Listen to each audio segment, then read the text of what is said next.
There is a truth as old as the beginning of time. We do not wrestle with flesh and blood. The war is unseen.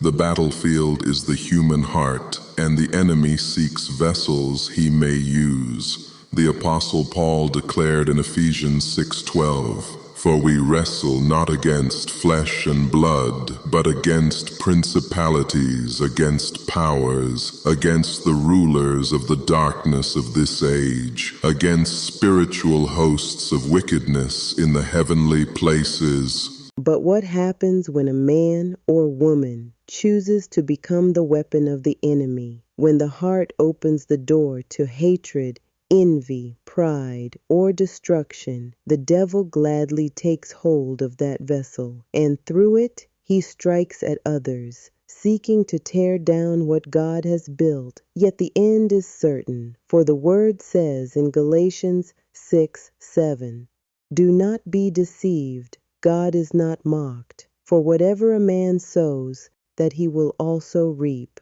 If one sows death, destruction, and lies, they too will reap ruin."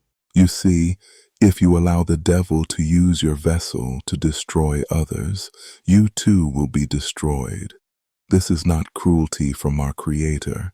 It is the fulfillment of His word, for He is just and faithful. Proverbs 11:21 declares, "Though hand join in hand, the wicked shall not be unpunished, but the seed of the righteous shall be delivered." The one who rebels against the will of God and chooses the devil's work walks willingly into their own destruction.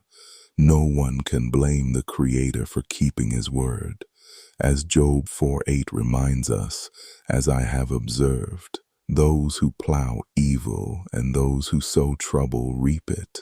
The vessels of darkness always fall, but those who stand in the will of God, who resist the enemy and cling to the word, will endure. James 4:7 says, "Submit yourselves therefore to God. Resist the devil, and he will flee from you." So the choice stands before every soul.